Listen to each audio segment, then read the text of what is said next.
سندھ کابینہ نے میر رضا قتل کیس کی تحقیقات کے لیے جوڈیشل کمیشن کی منظوری دے دی۔ سندھ ہائی کورٹ کے حاضر سروس جسٹس تحقیقات کریں گے۔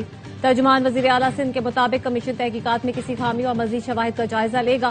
Judicial commission police, medico legal افسران اور دیگر حکام کے کردار کا جائزہ لے گا۔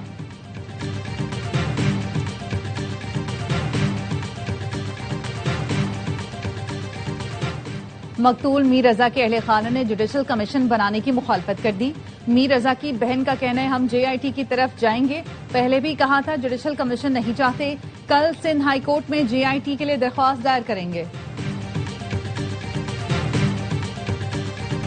اور فیلڈ مارشل سید عاصم منیر کل تہران کا دورہ کریں گے۔ ترجمان ایرانی وزارت خارجہ اسماعیل وقائی کہتے ہیں فیلڈ مارشل ایرانی اعلیٰ حکام سے اہم ملاقاتوں میں علاقائی امن و سلامتی پر گفتگو کریں گے۔ دورے کا مقصد دو طرفہ تعاون کو مضبوط بنانا اور امن و سلامتی کے لیے پاکستان کی تعمیری کوششیں جاری رکھنا ہے۔ راولپنڈی کی ہنا جاوید قتل کیس میں ملزم شوہر اور ملازم کا 3 روزہ جسمانی ریمانڈ منظور۔ ملزمان کا DNA کرایا جائے گا۔ پولیس نے ملزمان ڈاکٹر فیصل اصغر اور ملازم ذیشان سے قتل میں استعمال رسی اور تار کا ٹکڑا برآمد کر لیا گیا۔ مرکزی ملزم ڈاکٹر فیصل اصغر کے والد کو بھی شامل تفتیش کیا گیا۔ 20 سالہ ملزم ذیشان نے قتل کی واردات کے دوران ہاتھ باندھے اور گلا بھی دبایا۔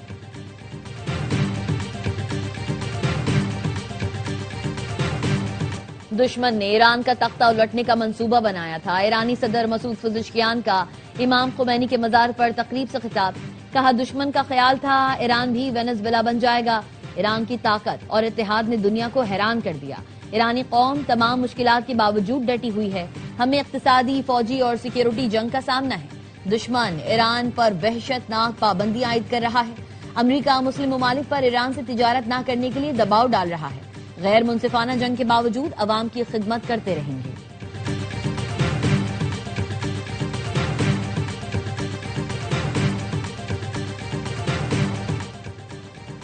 معاشی پابندیاں کوئی نئی بات نہیں، امریکی حربوں سے اچھی طرح واقف ہیں، جانتے ہیں ان کا مقابلہ کیسے کرنا ہے۔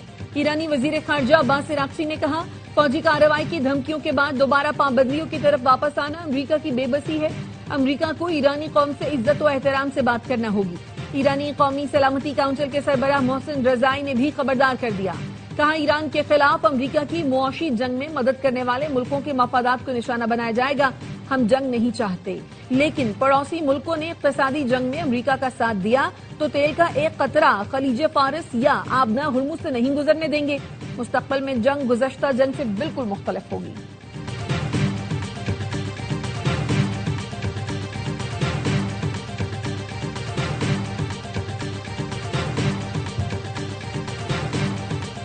امریکی صدر نے پھر آبنائے ہرمز کی ملکیت کا دعویٰ کر دیا۔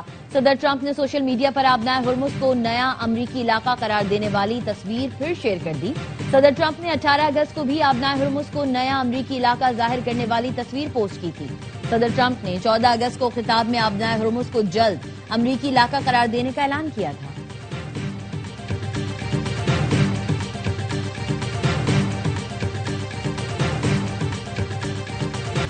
نائب وزیر اعظم اسحاق ڈار کل سے 28 اگست تک برطانیہ کا سرکاری دورہ کریں گے۔ برطانوی وزیر خارجہ ایڈ ملی بین اور وزیر مملکت سٹیفن ڈاؤٹی سے ملاقاتیں کریں گے۔ ترجمان دفتر خارجہ کا کہنا ہے اسحاق ڈار برطانوی حکومت کے اعلیٰ حکام، ارکان پارلیمنٹ اور پاکستانی کمیونٹی کے نمائندوں سے بھی ملیں گے۔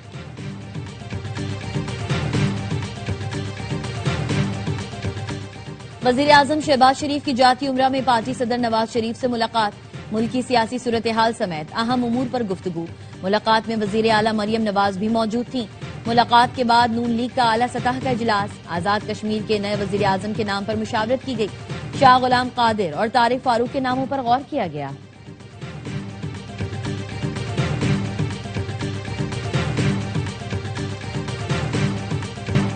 احتجاج نہ کرتے تو ڈیزل 32 روپے سستا نہ ہوتا۔ جمعرات کو ملک گیر شٹر ڈاؤن ہڑتال کا اعلان کریں گے۔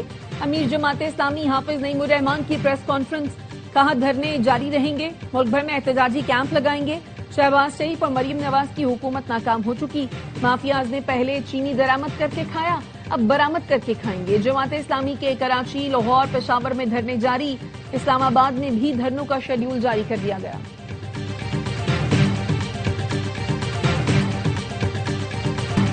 جماعت اسلامی کا احتجاج وفاق کے خلاف ہے، متاثر شہری ہو رہے ہیں۔ حافظ نعیم کو ٹکٹ دیتا ہوں، وزیر اعظم ہاؤس جا کر احتجاج کریں۔ جماعت اسلامی والے جماعتی ہیں، تبدیل نہیں ہوں گے۔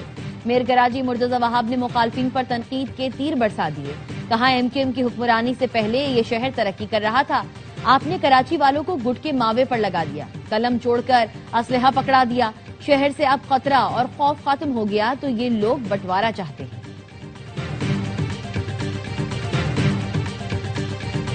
اسلام آباد، راولپنڈی سمیت پنجاب کے مختلف علاقوں میں تیز بارش ہوئی، نالا لائی میں پانی کی سطح بلند ہو گئی۔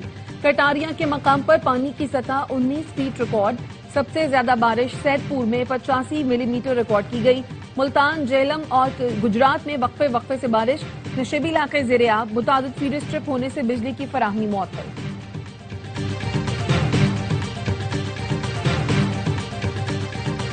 ملک بھر میں آٹے کی قیمتوں میں اضافہ، ایک ہفتے میں 20 کلو آٹے کا تھیلا 100 روپے تک مہنگا۔ ادارہ شماریات نے اعداد و شمار جاری کر دیے۔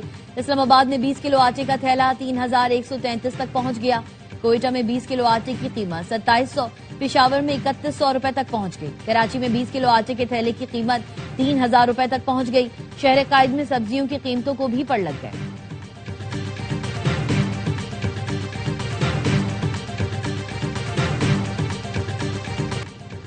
خاتون اول آصفہ بھٹو کا راولپنڈی میں ہنا جاوید کے مبینہ قتل پر دکھ کا اظہار، کہا پنجاب حکومت ہولناک جرم کی جامع تفتیش یقینی بنائے، قتل میں ملوث ملزمان کو انصاف کے کٹہرے میں لا کر قانون کے مطابق عبرتناک سزا دی جائے۔ آصفہ بھٹو نے ملک میں خواتین پر تشدد اور قتل کے بڑھتے واقعات پر بھی تشویش کا اظہار کیا۔ ٹرمپ انتظامیہ کے لیے دھچکا، ایک اور مخالف عدالتی فیصلہ، امریکی وفاقی عدالت نے 75 ممالک کے شہریوں پر عائد امیگریشن پابندی ختم کر دی۔ فیصلے میں کہا ٹرمپ انتظامیہ کی امیگریشن پر عائد پابندی قانون کے خلاف ہے۔ امیگریشن پابندی لگا کر وزیر خارجہ مارکو روبیو نے اختیارات سے تجاوز کیا۔ ٹرمپ انتظامیہ کی پابندی سے پاکستان، برازیل، کولمبیا، مصر، ہیٹی، صومالیہ، روس سمیت 75 ممالک متاثر ہوئے تھے۔ وفاقی عدالت نے صرف پابندی کی بنیاد پر درخواستیں مسترد کیے جانے کو کالعدم قرار دے دیا۔ اٹلی میں طاقتور آندھی کے سامنے طیارے بے بس کھلونوں کی طرح ادھر ادھر لڑکنے لگے۔ فولی ایئرپورٹ پر 120 کلومیٹر فی گھنٹہ کی رفتار سے چلنے والی ہواؤں نے طیاروں کو الٹ پلٹ کر رکھ دیا۔ کو پیما ڈاکٹر اسما مشتاق کی میت ہیلی کاپٹر کے ذریعے واپس لانے کی اجازت دی گئی۔ شدید برفباری اور تیز ہواؤں کے باعث ریسکیو ٹیم کو کیمپ 2 واپس آنا پڑا۔ وفاقی وزیر اطلاعات عطا تارڑ کہتے ہیں گلگت بلتستان حکومت اور FCNA مکمل رابطے میں ہیں۔ پرائیویٹ حج اسکیم کے تحت بکنگ کا آغاز، رقم براہ راست نجی آپریٹر کو دینے پر پابندی۔ پرائیویٹ حج کی بکنگ اور ادائیگی صرف پاک حج ایپ اور پورٹل سے قابل قبول ہوگی۔ ذرائع مذہبی امور کا کہنا ہے پرائیویٹ حج کے لیے پیکج کا انتخاب بھی حج پورٹل کے ذریعے ہی کیا جائے۔ غیر مجاز ایجنٹ یا افراد کو ادائیگی کرنے پر عازمین خود ذمہ دار ہوں گے۔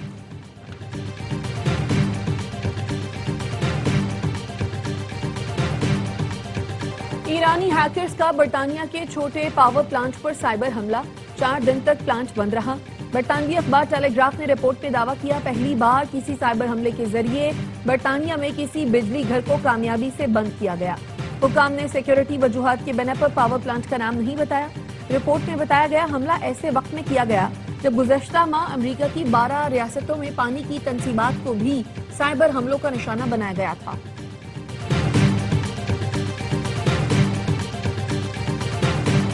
اسرائیل کے چیف ربی نے فلسطینی قوم کے وجود سے ہی انکار کر دیا۔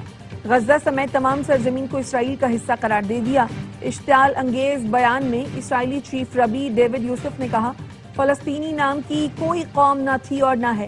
دعویٰ کیا غزہ کی زمین پر ان کا کوئی حق ہی نہیں ہے۔ غزہ اور مغربی کنارے کے شہر یہودیوں کے ہیں۔ اسرائیلی ربی نے دھمکی دی غزہ تباہ ہوگا اور یہاں یہودی قوم آباد ہوگی۔ شہری اہداف پر حملوں کے بعد روس نے یوکرینی تنصیبات پر حملے تیز کر دیے۔ روسی صدر کا کہنا ہے کارروائیاں یوکرینی حملوں کے مقابلے میں کہیں زیادہ تباہ کن ثابت ہو رہی ہیں۔ ایک انٹرویو میں پیوٹن نے کہا روس کے جوابی حملوں سے پیدا ہونے والی لاجسٹک مشکلات کے باوجود بین الاقوامی منڈی میں اناج کی قلت پیدا ہونے کا امکان نہیں۔ یوکرین اور روس کے مغربی سرپرستوں نے 40 دن میں روس کو اسٹریٹجک شکست دینے کی کوشش کی مگر کامیاب نہ ہو سکے۔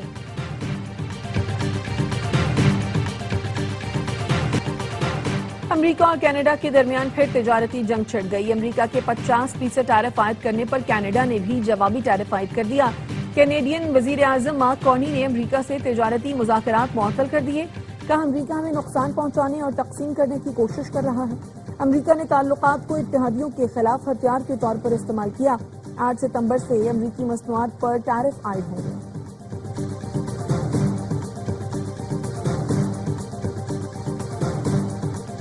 اور کیلاش قبیلے کا سالانہ مذہبی و ثقافتی تہوار کا آغاز۔ وادی رمبور میں روایتی رسومات، رقص، موسیقی اور ثقافتی سرگرمیاں۔ ملکی اور غیر ملکی سیاحوں کی بڑی تعداد چترال پہنچ گئی۔